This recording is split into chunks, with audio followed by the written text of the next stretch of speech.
Creamy layer आरक्षण को लेकर बसपा सुप्रीमो का बयान। क्रीमी लेयर आरक्षण मामले को लेकर बसपा सुप्रीमो मायावती ने कांग्रेस और समाजवादी पार्टी पर जमकर हमला किया है।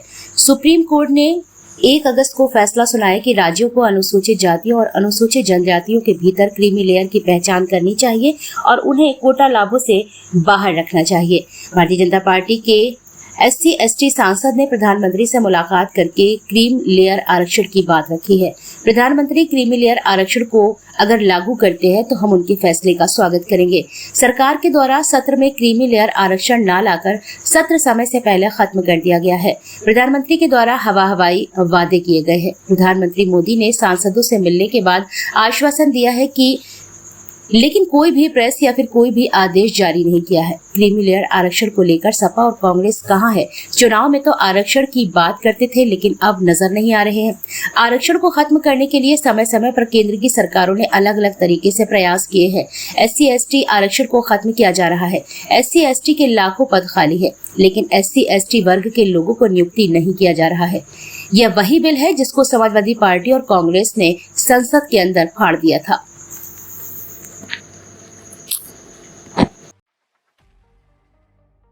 पद खाली पड़े रहेंगे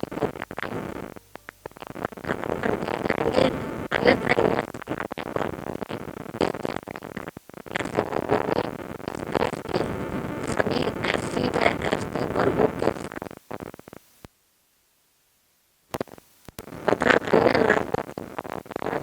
बैठे लोगों से भी, चाहे वो किसी भी पार्टी से चुनकर आए हों,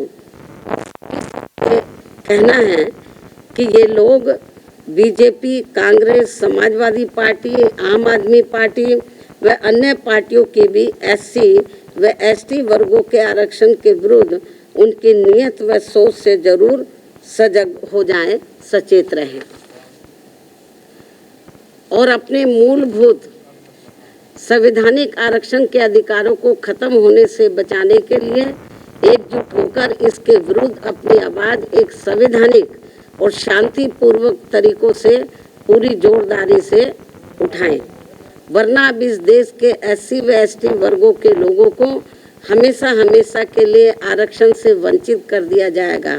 फिर वो चाहे नौकरियों में आरक्षण हो या किसी राजनीतिक पद के लिए हो, जैसे कि MP व MLA आदि के लिए हो। इसके साथ साथ मेरा ये भी कहना है कि अब समय आ गया है जबकि माननीय उच्च न्यायालय एवं उच्चतम न्यायालय आदि की नियुक्तियों में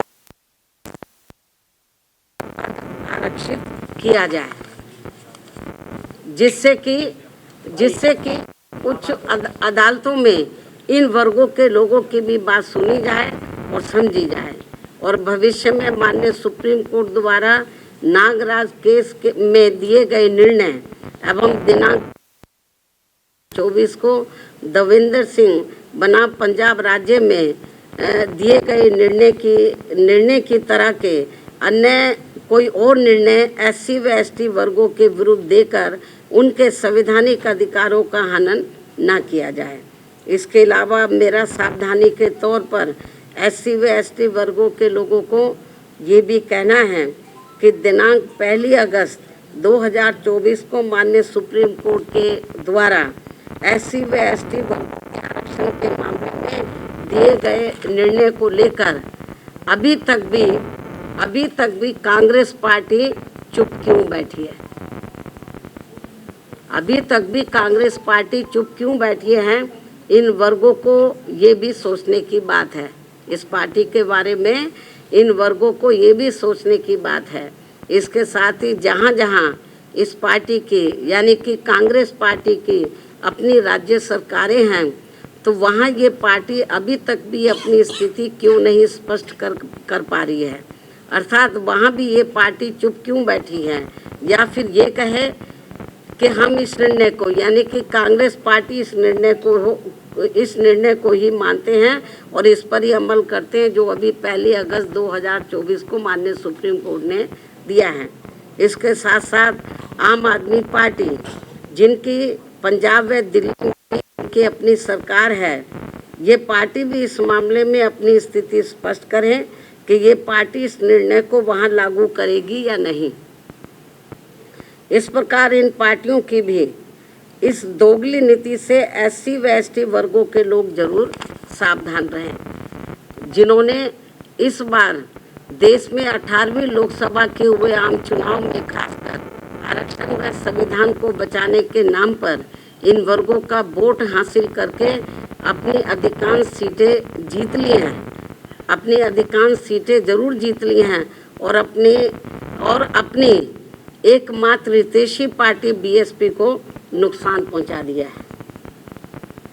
और अब अंत में मेरा इन जैसी अन्य सभी पार्टियों से भी यही अनुरोध है कि वे भी इस देश के करोड़ों SC व ST वर्गों के लोगों के समक्ष इस निर्णय के मामले में अपनी अपनी पार्टी का स्टैंड जल्दी ही स्पष्ट करें ताकि सही स्थिति इन वर्गों के सामने आ सके।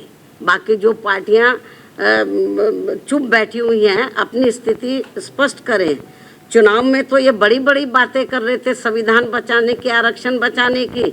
अब ये जो 1 अगस्त को जो अभी रिसेंटली अभी जो निर्णय आया है उस निर्णय पर तो अब ये संविधान नहीं दिखा रहे किसी को।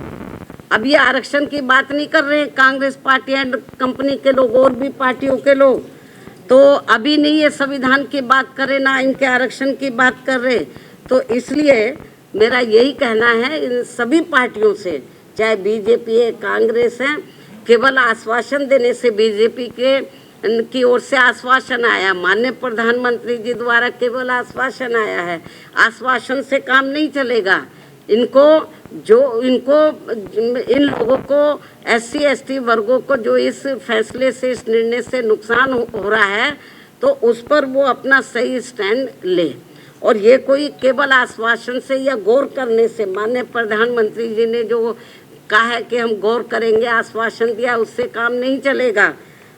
इसका बड़ा भारी नुकसान इन वर्गों के लोगों को हो रहा है। बेहतर तो यही होता कि कल जो इन्होंने 2-3 दिन पहले ही संसद के दोनों सत्र जो इन्होंने अनिश्चित काल के लिए स्थगित कर दिए हैं, बेहतर यही होता कि इसको ये अनिश्चित काल की बजाय तो ये थोड़े समय इसको ये नहीं करते, इसको कंटिन्यू रखते और 5-6 दिन के बाद पूरी तैयारी करके तो ये संशोधन विधेयक को ये पार्लियामेंट में इस मामले को लेकर पार्लियामेंट में संशोधन विधेयक ये लाते, लेकिन नहीं लाए। तो इसलिए मेरा माननीय प्रधानमंत्री जी से भी यही कहना है कि है तो आप अपने और मामलों में तो समय से पहले हाउस बुला लेते हैं, तो आप कभी भी हाउस बुला सकते हैं, अपनी तैयारी करें।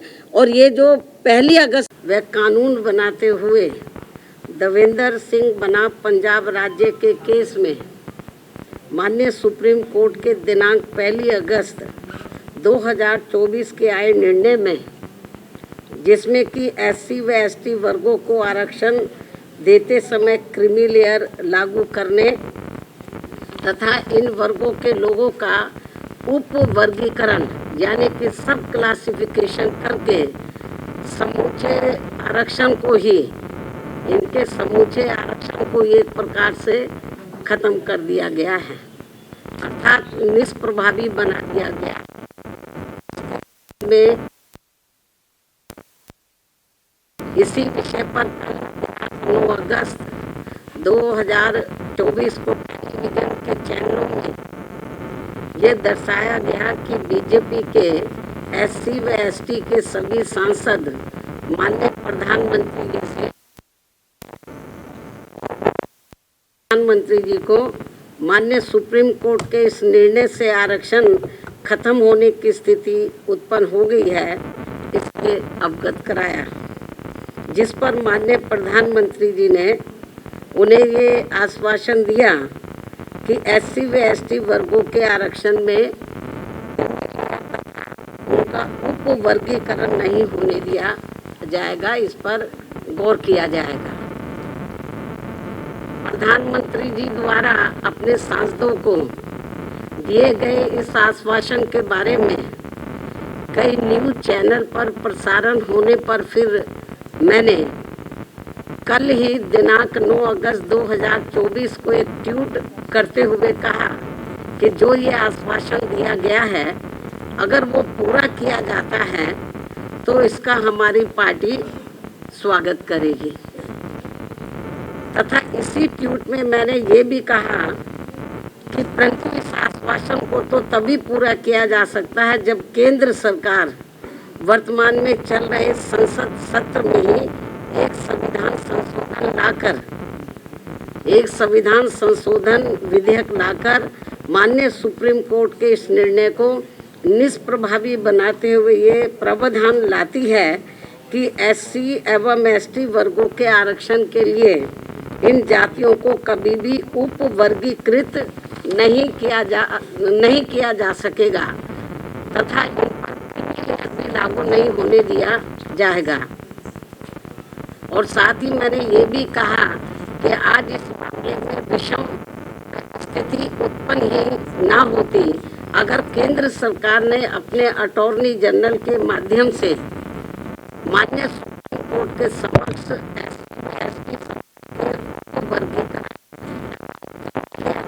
में जोरदारी से अपने कथन न रखे होते। यदि उन्होंने ठीक ढंग से पैरवी की होती तो शायद ये ऐसी